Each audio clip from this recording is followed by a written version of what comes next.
সবচেয়ে বড় ওজন হয় হলো আপনার বোনাই কিং। এটা আপনার 4 থেকে 5 কেজি ওজন হয়। খুব দামি আমাদের আমলকি আছে, খুব দামি। এখনো বাংলাদেশে এটা বাজারজাত হয় নাই, বুঝছেন। এই আখটা অনেক সুস্বাদু আখ, আপনি আঙ্গুল দিয়ে ছুলে খাইতে পারবেন। আমাদের নার্সারির বয়স হলো 43 বছর। কৃষিবিদ উপকরণ নার্সারি প্রায় 30 বছর 35 বছর ধরে আমরা নার্সারি মেলা অংশগ্রহণ করি আর কি। আমাদের এখানে আপনার 500-550 প্রজাতির গাছ আছে আমাদের। আমরা এখানে বেশ কয়েকটি আম গাছ দেখছি। হ্যাঁ, জি জি। এখানে কোন আম গাছটার নাম কি বা কোন প্রজাতির যদি একটু বলেন। এটা হলো আপনার চ্যাংমাই। এই আমটা হলো চ্যাংমাই। এই যেটা বড় আম? জি, বড় আমটা চ্যাংমাই। এটা সবুজটা হলো বোনাই কিং। আর এটা হলো কিং অফ চাকাবা। তারপরে এটা হলো কিউজাই। এটা হলো কিউজাই, এটাও কিউজাই। এটা হলো আমরুপালি, ওই ছোটটা। এটা হলো ব্যানানা ম্যাঙ্গো। খুব ধরে প্রচুর আম। এটার সুস্বাদু না খাইলে আপনি বুঝতে পারবেন না, এত সুস্বাদু আমের, বুঝছেন। তারপরে এটা হলো বাড়িফোর।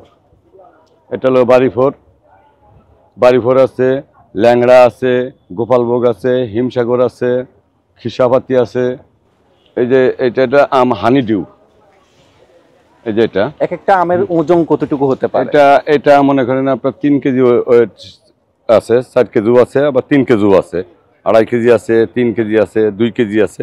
মানে বিভিন্ন জাতের বিভিন্ন ওয়েটের আম আছে। সবচেয়ে বড় ওজন হয় হলো আপনার বোনাই কিং। এটা আপনার 4 থেকে 5 কেজি ওজন হয়। খুব সুস্বাদু আম। ধরো আল্লাহর রহমতে খুব ভালো। এটা কোন দেশি প্রজাতি? এটা আলগে আপনার বোনাই থেকে আনা, কিন্তু যশোরে এটা চাষ হচ্ছে খুব প্রচুর। আমরা কি একটু আমটা দেখতে পারি কিনা, এখানে আছে কিনা? এই যে এটাই বোনাই কিং। এটা কোন মাসে মূলত ধরে বা পাকে? এটা আপনার লাস্ট সিজনে পাকে। সব আম শেষের এই আমটা আলগি পাকে। যেমন আপনার বাড়িভোর একবারে লাস্ট সিজনে পাকে, কাটিমন লাস্ট সিজনে পাকে, তারপরে আপনার ব্যানানা ম্যাঙ্গো লাস্ট সিজনে পাকে। এগুলা আম কিউজাই লাস্ট সিজনে পাকে। মানে আম নাই সেই সময় আমগুলো আপনার বাজারে পাওয়া যায়। আর এই আমের কেজিও অনেক দাম। এগুলা মনে করেন আপনার বর্তমান এখনকার বাজারে এই বোনাই কিং আবার 700-800 টাকা কেজি। আর একটা চলছে জাপানি আম মিয়াজাকি যেটা বলে, ওটা মনে করেন আপনার তাও বাজারজাত বাংলাদেশে 400 থেকে 500 টাকা কেজি।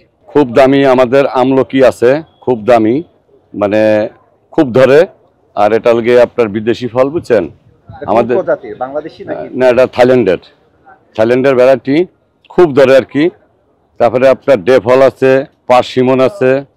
এইগুলা কেজি আসলে এখনো বাংলাদেশে এটা বাজারজাত হয় নাই, বুঝছেন। বাজারজাত করা হয় না, এটা নতুন আসছে এই গাছগুলা। এইগুলা মনে করেন যে অনেক ফলের অনেক দাম। এমনিতেও আমাদের দেশি যে আমলকিগুলা ওগুলা 200-250 টাকা কেজি। এটা আপনি তো দেখতেছেন সাইজটা, এই সাইজ অনুবাদ করলে আপনার অনেক টাকা মূল্য আসবে। এবারে রামবুতান আছে আমাদের। এটা হলো রামবুতান।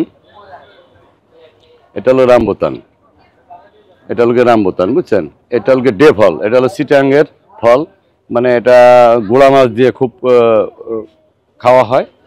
অর্থাৎ ফল কিন্তু গুড়া মাছ দিয়ে রান্না করা যায়? হ্যাঁ, ফল এটা গুড়া মাছ দিয়ে রান্না করা হয়। বিলম্ব একটা ফল আছে, ওটাও গুড়া মাছ দিয়ে খুব রান্না করে খুব খাওয়া হয়। ওটার ফল হয় লম্বা। আর এই যে আছে আমাদের দেশি যে ফল, গাব, বিলাতি গাব যেটারে বলে আর কি। এটা হলো বিলাতি গাব। দেশি কাঁঠাল আছে আমাদের, দেশীয় জাতীয় যে কাঁঠাল আছে, খুব সুস্বাদু কাঁঠাল। এত সুস্বাদু কাঁঠাল, এর ভেতরে মনে করেন যে একবারে সেই কাঁচাগোল্লার মতো আর কি, খুব সুস্বাদু কাঁঠাল। এবারে সাগরকলা ধরাইছি আমরা গাছে। সাগরকলা এটা আমাদের দেশীয় প্রজাতির সাগরকলা আর কি। আপনার ফলের ভিতরে যদি যান তাহলে এই যে রবি লঙ্গান আছে, পিংপং আছে। এটা হলো পিংপং লঙ্গান, এটা পিংপং, এটা হলো রবি লঙ্গান। এই আখটা অনেক সুস্বাদু আখ, আপনি আঙ্গুল দিয়ে ছুলে খাইতে পারবেন। হ্যাঁ, এটা হলো ব্রাজিলের, বুঝছেন। জাতের নাম কি? জাতের নামই আমরা বলি আর কি ব্রাজিলের আখ। এটা আপনারা কিভাবে আনলেন? এভাবে আমরা ওখান থেকে ছোট বাচ্চা আনছি, ছোট বাচ্চা নিয়ে আমাদের বাংলাদেশে এটা তৈরি করছি। বাংলাদেশে মাটি উর্বর, মানে এটার জন্য প্রযোজ্য? হ্যাঁ, প্রযোজ্য। বাংলাদেশের মাটিতে এত সুন্দর হয়, মানে এত সুন্দর আখ আর হয় না। বাংলাদেশের মাটিতে।